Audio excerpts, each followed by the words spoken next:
Just established from the Kesef Mission and the Iglay Tal that there's an overarching theme by mitzvos that have hana applied to them.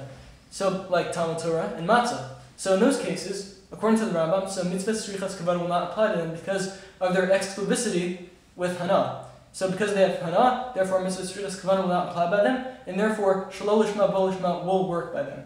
So yeah, we're still left with the question. So the Gemaras that we saw in Sanhedrin and Pesachim, so in those Gemaras, we said Torah and mitzvos, so we'll work with shelo lishma bo lishma.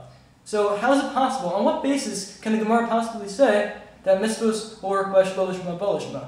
According to the svara that we just said by the Rambam, it works very well by Torah, but how can we possibly fit it into mitzvos? So Jake, do you have a possible answer for us? Yeah.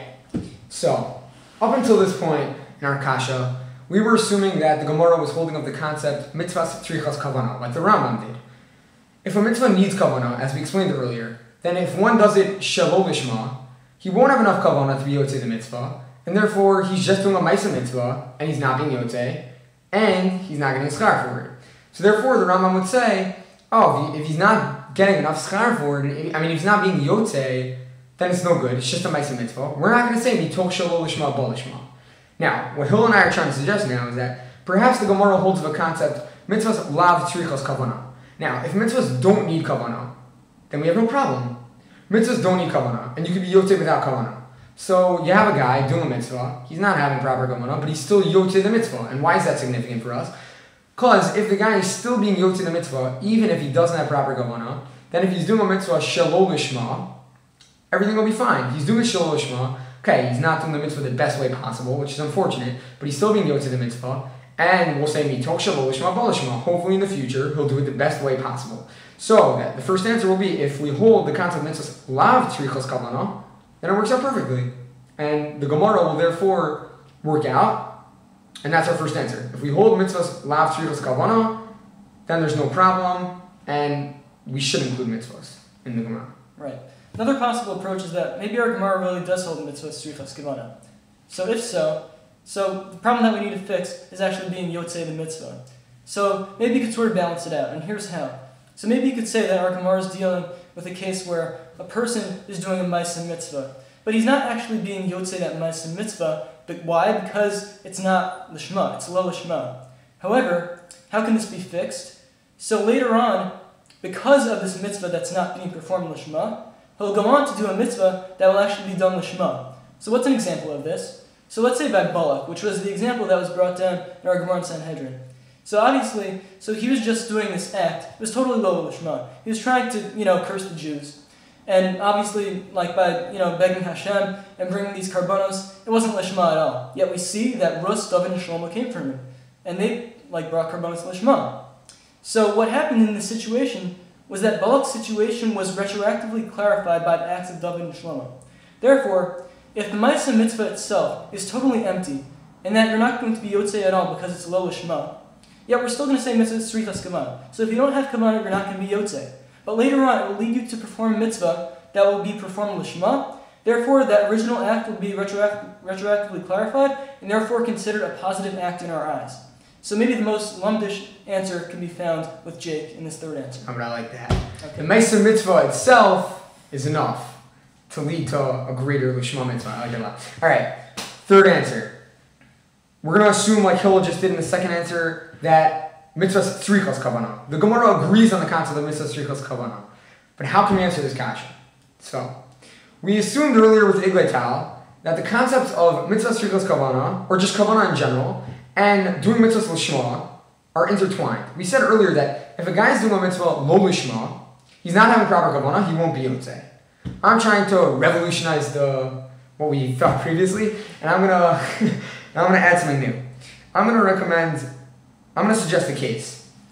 You have a kid, 14-year-old boy, who wants to shake daled minim. Actually, he doesn't want to shake daled minim, I lied. And his father says to him, I'm gonna give you $50 if you go out tomorrow morning and go to minyan and shake daled minim. He says, all right, fine.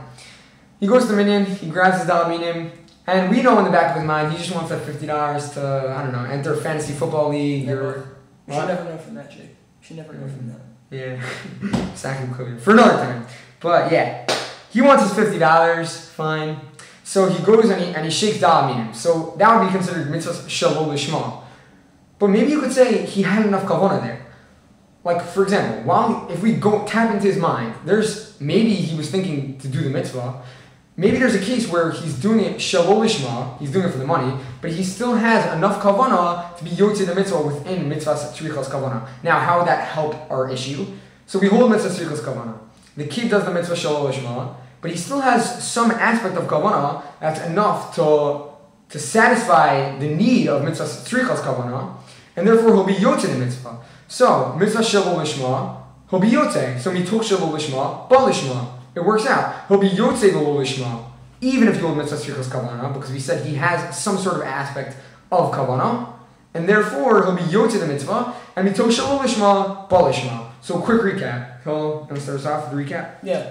So first we had the overarching theme of the Kesef Mishnah that mitzvahs that are performed with hana will apply to shalol lishma, bal lishma, and it will only work according to the Rambam's framework that Torah and like mitzvahs such as Torah and matzah, so they're going to apply, but not all other mitzvahs. And then we tried to reconcile that with Gemara by our first case of lumdas, which was provided by Jake. Right. So the first answer we said was maybe the Gemara and the Rambam have a simple disagreement. Do we hold mitzvahs tzrichas kavanah or not? If we hold mitzvahs tzrichas kavanah like the Rambam holds, then there's a problem. Why? Because you're not being yotzei the mitzvah. So of course shalol lishma is not going to be bal lishma. You're not even being yotzei the mitzvah.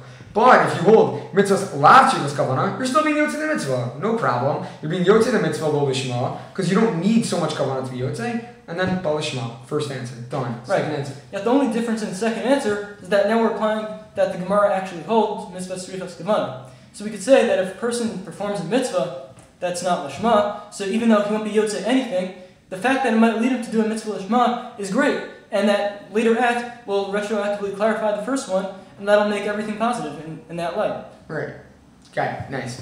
And so the third answer we're going to offer is also agreeing that maybe the Gemara says mitzvahs tzrichas kavanah, but within that concept, mitzvahs tzrichas kavanah, maybe a guy doing a mitzvah shalol lishma still can have enough kavanah to be yotzei the mitzvah, and therefore, even within lo lishma, he'll be yotzei the mitzvah, and it works out mitoch shalol lishma, bal lishma by Torah, and mitzvos, the Gemara works. Schrier.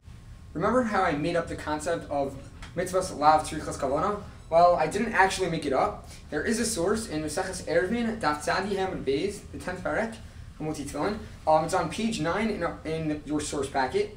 And before I read the bottom two lines, I'm going to give a little explanation on the shaft of the target of the Gemara, so we all understand where the source of mitzvahs lav tzrichas kavanah actually comes from.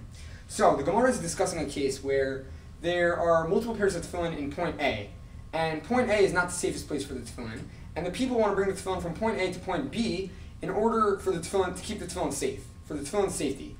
What's the problem? It's Shabbos. One is not allowed to carry on Shabbos. So what's the solution? You wear the tefillin. Oh, beautiful. You wear the tefillin from point A to point B. Now, the question is, can one put on multiple pairs of tefillin to bring them from point A to point B on Shabbos? What's the potential issue? Baal Tosef. One is not allowed to wear multiple pairs of tefillin for the Isser of Baal Tosef. So, there is a machlokas in the Gemara, and one opinion in fact says you can bring multiple pairs of tefillin, you can wear one at a time, or multiple pairs, and the other opinion says only one pair. So what's the root of the dispute, as Rabbi Kanetsky would say? So I'm going to read from the bottom two lines on Tzadi Hamid Beis, V'Bai Sema, and if you want, we'll answer. The Kuli Alma Shabbos Man Tefillin. Everybody agrees that Shabbos is a time for tefillin. The machlokas has nothing to do with whether you can put the tefillin on Shabbos. It actually is, the machlokas here is, the mitzvahs tzrichas kavanah kemiflagi. They're arguing on whether mitzvahs tzrichas kavanah, whether mitzvahs need kavanah. Tanakama Savar, the Tanakama holds, Latzes Bai Kavanah. The Tanakama holds that you need kavanah while you're doing a mitzvah in order to be yotzei that mitzvah. Rabban Gamliel Savar, and Rabban Gamliel holds, Lo Bai Kavanah. One does not need kavanah while he's doing a mitzvah. So, if one does a mitzvah with kavanah, if one does a mitzvah according to the Tanakama, they need kavanah. If one does a mitzvah according to Rabban Gamliel, they don't need kavanah to do this, to complete the mitzvah. Now, why is this significant for us? Rav Kook brings down an interesting idea about mitoch shalol lishma bal lishma in his siddur Ulas Re'iyah. So he ties it in with the parsha of Pinchas, who killed the Nasi of Klal Yisrael, who slept with a woman from Moab. So the idea is that when it comes to positive avodas Hashem, so mitoch shalol lishma bal lishma will work fine, because if you have some other incentive in mind, if whatever you do in the end will ultimately approve that original intention, and everything will be beneficial in the end.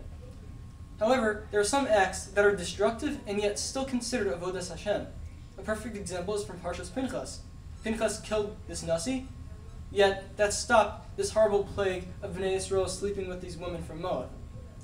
So when it comes to these acts, so we know that Hashem is the ultimate judge over who lives and who dies. So if that is so, that means that we cannot have any participation in deciding who lives or dies, and therefore the act has to be totally Lishmah on our part, meaning that we know when we do this destructive act that its consequences are only directed towards the goals of Hashem. So we know that Pinchas, when he killed the Nasi, he was the only one who could do it because his personality was entirely Lishmah. His personality was a peaceful person who knew what he had to do and knew what Hashem wanted. So mitoch shelo lishma bo lishma cannot apply here because the original incentive cannot have anything else but the kedusha of Hashem and how it will ultimately prove beneficial in the future. So now let's summarize our shiur. We began with two Gemaras that seem to put a positive aspect on doing mitzvos shelo lishma. That through doing mitzvos shelo lishma, one will eventually come to do mitzvos lishma. Next we saw two Gemaras that had a very negative look on doing mitzvos and learning Torah shelo lishma. So with these four Gemaras, we had a problem and a stira.